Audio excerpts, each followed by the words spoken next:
नमस्कार विद्यार्थी मित्रांनो, नवोदय विद्यालय समिती पुणे संभाग मराठी बालभारती पद्य क्रमांक 10 गोमू माहेराला जाते, वर्ग 7वा। मी सौ सुनीता चंद्रकांत कानोले, जवाहर नवोदय विद्यालय वाशिम। आज आपण गोमू माहेराला जाते ही कविता पाहणार आहोत। ग. दि. माडगूळकर हे मराठी साहित्यातील एक प्रसिद्ध कवी आणि त्यांनी लिहिलेली ही कविता, खरं पाहिलं तर कोकण म्हटलं की अगदी सुंदर हिरवळ दाट गच्च राई असणारी झाडे असा निसर्ग आपल्या डोळ्यासमोर येतो। कोकण म्हणजे याला पूर्वी अपरांत असं म्हटलं जात असे। ही भूमी परशुरामांनी निर्माण केली असं म्हटलं जाते। एक पौराणिक आख्यायिका याच्या पाठीमागे दडल्या गेलेली आहे। प्रत्येक भूमीचं वैशिष्ट्य वेगळं वेगळं असते। महाराष्ट्र, राजस्थान, गुजरात, कोकण वेगळी वेगळी भूमी ही त्या ठिकाणी त्यांचं संपन्नता किंवा वैभव समृद्धी ही त्या ठिकाणी आपल्याला पाहायला मिळते।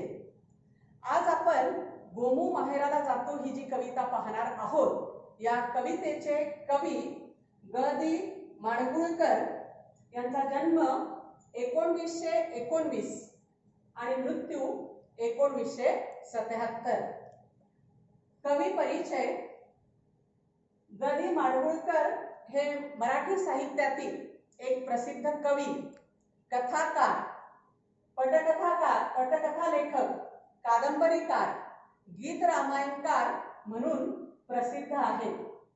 जोगिया, चैत्रबन, पुरिया, वैशाखी इत्यादी गीत संग्रह, गीत गोपाल, गीत सौभद्र ही काव्य निर्मिती, कृष्णाची करंगळी, तुपाचा नंदादी हे कथा संग्रह प्रसिद्ध आहे। आणि याचबरोबर आकाशाची फळे, उभे धागे आडवे धागे हे कथा संग्रह देखील प्रसिद्ध आहे। कवितेमध्ये कवींनी हुबेहूब कोकणचं चित्र रेखाटून आपल्या डोळ्यासमोर उभा केलेला कोकण आपल्याला पाहायला भेटतो। त्या ठिकाणी माडांची उंच उंच रांग, झाडांची राई, सुपारी, काजू, फणस, आंबा, अगदी रेलचेल, आणि हे सगळं पाहिल्याच्या नंतर असं वाटायला लागतं की जणू परमेश्वराचा वरद हस्तच या कोकणला लाभल्या गेलेला आहे। कुठल्याही प्रकारची कमतरता जणू या भूमीमध्ये नाही, आणि हेच कवींनी आपल्याला या गीतातून सांगण्याचा प्रयत्न केलेला आहे। हे गीत वैशाख वनवा या चित्रपटात प्रसिद्ध झाल्या गेलेला आहे। कवी ग. दि. माडगूळकर, गायक पंडित जितेंद्र अभिषेकी आणि संगीतकार दत्ता डावजेकर। आणि अतिशय प्रसिद्ध अशा प्रकारच्या या गीताच्या पहिल्या ओळी आहेत। गोमू माहेराला जाते हो नाखवा, हिच्या गोवाला कोकण दाखवा। गोमू ही एक नववधू आहे आणि नववधूच्या मनाची स्थिती काय असते हे कवी या कवितेतून रेखाटतो आहे। 20-22 वर्ष लग्न होईपर्यंत मुलगी आपल्या माहेराला असते। माहेरच्या अनेक आठवणींचा संचय तिच्या मनामध्ये असतो आणि हे सार घेऊन ती सासरी गेलेली असते। आणि सासरहून जेव्हा मुलगी आपल्या नवऱ्यासोबत पहिल्यांदा माहेरी येत असते, तिला मांडव परतन असं म्हटलं जाते। आणि ह्याच मांडव परतनच्या निमित्ताने गोमू आपल्या पतीला घेऊन कोकणात येते आहे। गोवाला म्हणजे पतीला, आणि पतीला तिला कोकण दाखवायचा आहे। सुंदर अशा कोकणचा परिचय आपल्या पती परमेश्वराला तिला करून द्यायचा आहे। सुंदर अशी कोकणातली ही पहाट बघा, या दृश्यामध्येच आपल्याला दिसून येते। समुद्राची अथांगता, विशालता या ठिकाणी पाहायला भेटते। मध्येच गर्द राई, त्याचबरोबर सूर्याचा प्रकाश, त्याची किरणे समुद्राच्या पाण्यात पडल्यानंतर एक अवर्णनीय आणि विलोभनीय अशा प्रकारचं दृश्य आपल्याला पाहायला भेटते. तर हे नावाडी दादा गोमू माहेराला जाते आहे तेव्हा तिच्या पतीला आपल्याला कोकण दाखवायचं आहे. पुढे म्हटलेलं आहे की दावा कोकणची निळी निळी खाडी, दोन्ही तीराला हिरवी हिरवी झाडी, भगवा अबोली फुलांचा ताटवा. माहेरी जात असताना आपल्या पतीला ती कोकणच्या भूमीची निळी निळी खाडी जी आहे ती दाखवत आहे. दावा म्हणजे दाखवणे. आणि दोन्ही बाजूला अथांग पसरलेली ही निळी खाडी गोमू आपल्या पतीला दाखवते. दोन्ही तीराला हिरवी हिरवी झाडी, हिरव्या झाडीचा तो सुंदर असा प्रकाश पाण्याच्या निळसर प्रतिबिंबित झाल्या गेला आणि ती झाक ती देखील पाहायला भेटते आहे. त्याचबरोबर अंगणामध्ये सभोवताली भगव्या अबोली फुलांचा ताटवा देखील पाहायला भेटतो. आपण पाहतो की आपल्या महाराष्ट्रामध्ये जेव्हा घराच्या अंगणात किंवा परसामध्ये आपण जी वेगवेगळ्या प्रकारची झाडी पाहतो, तर आपल्या भूमीमध्ये आपण फुलझाडं लावतो ती गुलाब, मोगरा, शेवंती, जाई, जुई अशा प्रकारची फुलं आपल्याला पाहायला भेटतात. पण कोकणचं चित्र मात्र वेगळंच आहे. त्या ठिकाणी आपल्याला प्रत्येकाच्या अंगणामध्ये काजू, अबोलीच्या फुलांचा ताटवा, फणस, आंबा, उंच उंच असणारी सुपारीची झाडं, हे सर्व दृश्य आपल्याला त्या ठिकाणी पाहायला मिळते आहे. मग असं हे सुंदर दृश्य गोमू आपल्या भोवाला दाखवते आहे. उंच उंच असणाऱ्या या माडांची राई जी आहे ही देखील पाहायला भेटते आहे. त्यानंतर पुढे कवी म्हणतात आहे की व्यक्ती अनेक प्रकारच्या असतात. जितक्या प्रकृती तितक्या वृत्ती असं म्हटलं जातं.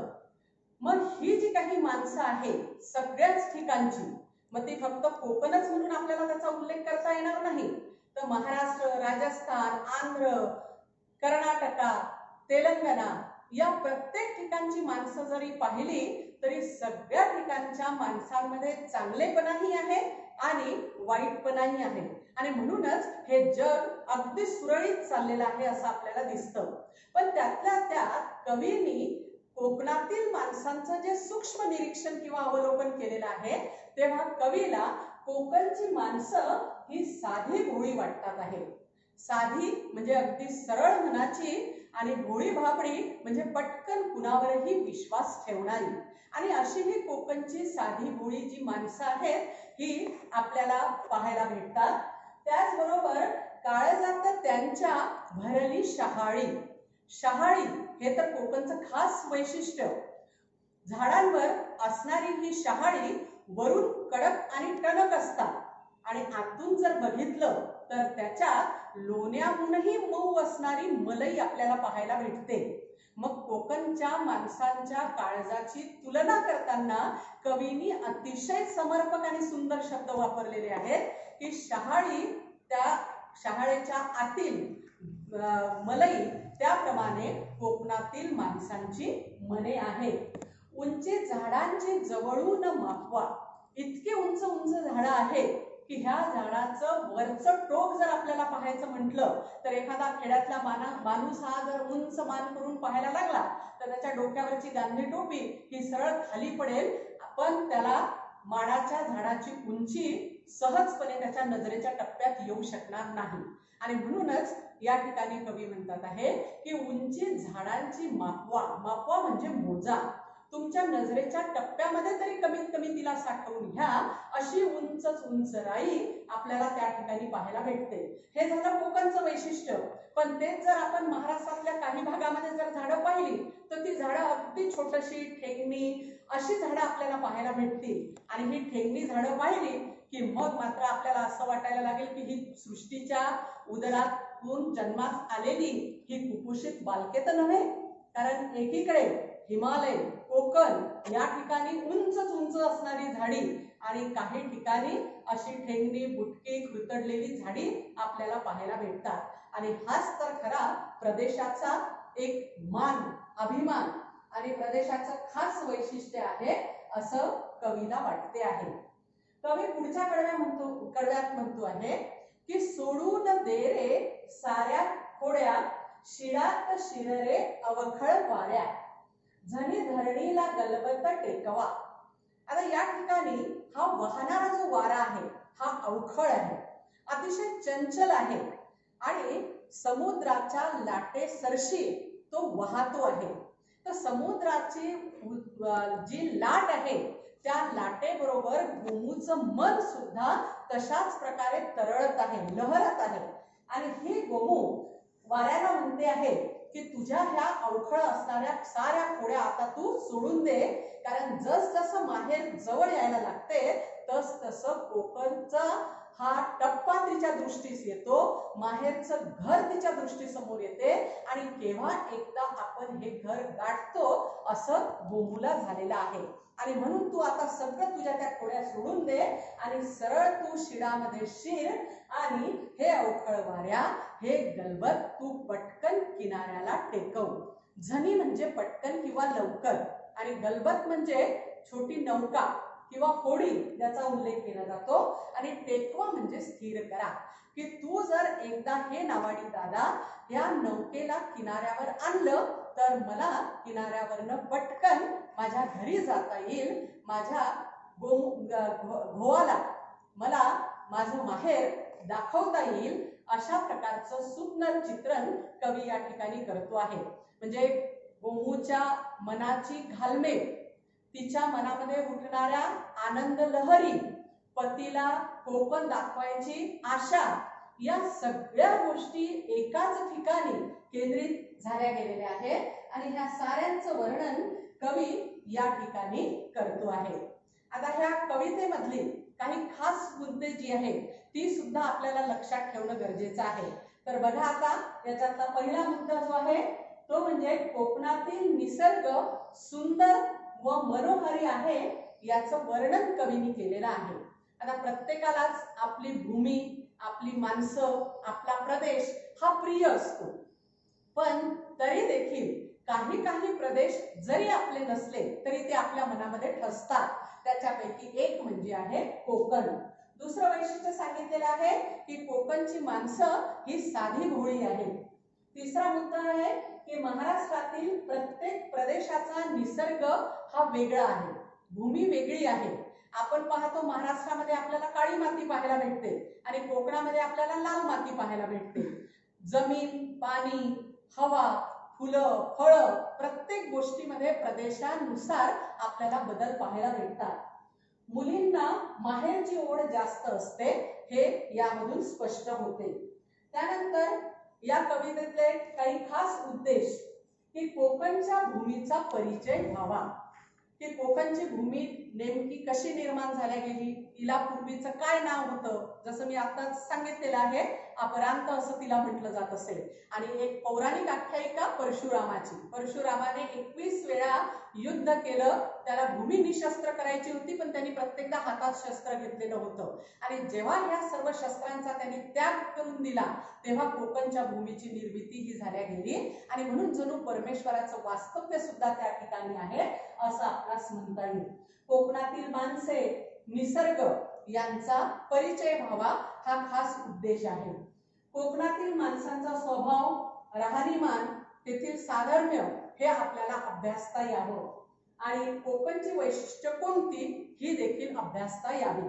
कारण सुंदरता किंवा निसर्गाचा काही खास भाग जर आपण डोळ्याखाली घालवला तर निश्चितच आपल्याला त्याच्यात अगदी मनोहारी आणि आपल्या मनात घर करणारं कोकण जे आहे हे आपल्या मनामध्ये ठसल्याशिवाय राहणार नाही. याच्यातले काही शब्द आहेत, जसे अनेक शब्द मी तुम्हाला कविता शिकवत असतानाच सांगितलेले आहेत. तर हे शब्दार्थ आणि त्याचबरोबर याच्यात काही खास प्रश्न, म्हणजे खाली दिलेल्या मुद्द्याच्या आधारे तक्ता पूर्ण करा. याच्यामध्ये 5 मुद्दे सांगितलेले आहेत. एक आहे कवितेचे कवी, कवितेची भाषा.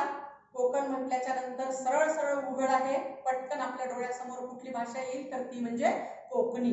पण फक्त कोकणीच भाषा त्या ठिकाणी बोलली जाते असं नाही, तर कोकणी बरोबरच मराठी आणि मालवणी ह्या देखील भाषा बोलल्या जातात. म्हणजे कोकणमध्ये एकंदरीत 3 भाषा बोलल्या जातात. आणि त्याचबरोबर कवितेचा विषय, कवितेतील पात्र आणि कवितेत वर्णन केलेल्या गोष्टी. कोकणची भूमी ही 720 किलोमीटर भूमी जो आहे हा पूर्ण पाण्याने वेढलेला भाग आहे. आणि ही देखील वैशिष्ट्य या ठिकाणी आहे.